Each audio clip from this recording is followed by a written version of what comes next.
बिस्मिल्लाहिर्रहमानिर्रहीम। अस्सलाम वालेकुम dear students. I hope you all are fine. Maths with sir Samad lecture series में मैं आपको खुशामदीद कहता हूँ। आज हम डिस्कस करने वाले हैं 9th class mathematics chapter number 1 exercise 1.2 और इसके दो question number 4 and question number 5। Question number 4 में सिंपल सी बात आपसे पूछी गई है कि आपने इन मैट्रिक्स की नेगेटिव बतानी है। देखिए, किसी मैट्रिक्स का नेगेटिव निकालने का तरीका क्या होता है। सिंपली आपने उस मैट्रिक्स में नेगेटिव अप्लाई करना होता है, माइनस साइन आपने उनको देना पड़ता है तो उसका नेगेटिव आ जाएगा ऑटोमेटिकली। तो छोटी सी बात है बिल्कुल। अब इसमें अगर मैं नेगेटिव अंदर अप्लाई करूं तो ये -1 हो जाएगा, लेकिन पहले +1 था तो -1 हो जाएगा। जीरो तो न तो प्लस है न तो माइनस है, इधर माइनस दे दो या ना दे दे कोई फर्क इस पे नहीं पड़ता। इसी तरह अगर इधर मैं नेगेटिव दे दूं तो ये नेगेटिव, और अगर एक नेगेटिव मैं दे रहा हूं उसको तो नेगेटिव नेगेटिव पॉजिटिव हो जाएंगे तो ये प्लस का वन आ जाएगा और प्लस को लिखा नहीं जाता। तो इस तरह से आपने नेगेटिव मैट्रिक्स फाइंड आउट करनी है। तो सिंपल सी बात है, अगर किसी मैट्रिक्स की नेगेटिव आपने निकालनी है तो आपने जनाब सिर्फ उसके अंदर के साइन चेंज करने हैं। अगर जो पॉजिटिव है उनको नेगेटिव करके लिख दे, जो नेगेटिव है उनको पॉजिटिव करके लिख दे, तो उनकी नेगेटिव मैट्रिक्स आ जाएगी। इसी तरह इधर आप चेक करें, ये -3 हो जाएगा, ये +1 हो जाएगा, -2 और -1, ये इसका नेगेटिव मैट्रिक्स हो गया।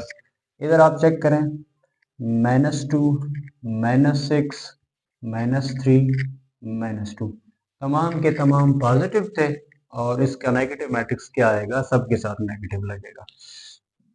इसी तरह इधर आप चेक करें, ये -3 था तो +3 हो जाएगा, -2 हो जाएगा, प्लस का 4 हो जाएगा और ये जनाब आपका -5 हो जाएगा।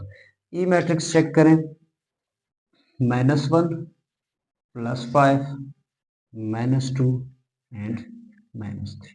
तो ये रहा आपका सिंपल सा टॉपिक कि किसी मैट्रिक्स का नेगेटिव हम कैसे निकालेंगे। सिंपली आपने साइन को चेंज कर देना है।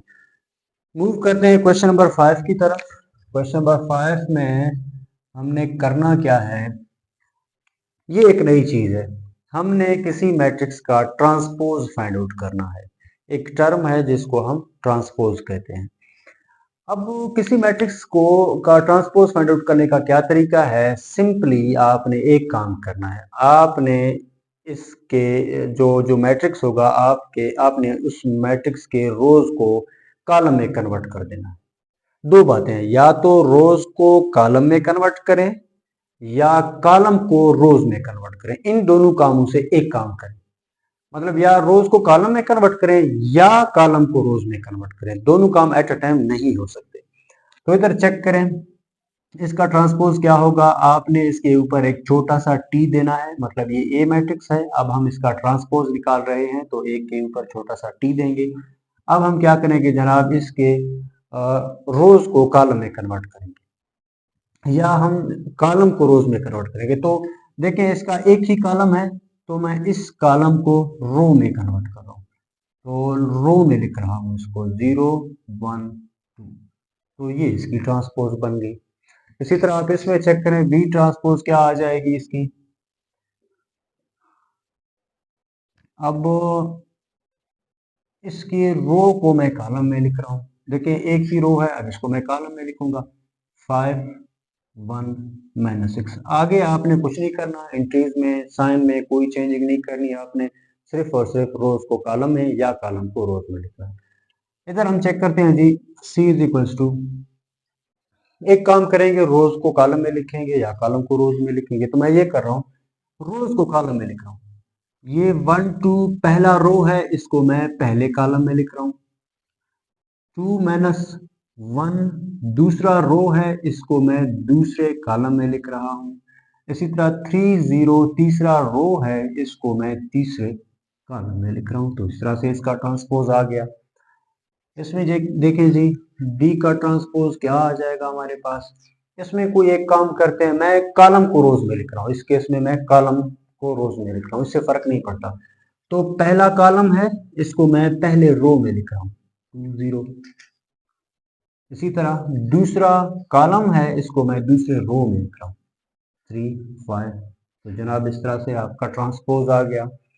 इधर चेक करें जी, E इज इक्वल्स टू, इसके ऊपर छोटा सा टी भी डाल लेते हैं। इधर मैं रोज को कॉलम में कन्वर्ट कर रहा हूँ। 2 3 पहला रो है, इसको पहले कॉलम में लिख दिया, और ये जनाब आपका दूसरा रो है, इसको दूसरे कॉलम में लिख दिया। तो इस तरह से ट्रांसपोज आ गया। और एफ ट्रांसपोज चेक करते हैं क्या आएगा। मैं कॉलम को रो में लिख रहा हूँ। पहला कॉलम 1 3 है तो इसको मैंने पहले रो में लिख दिया।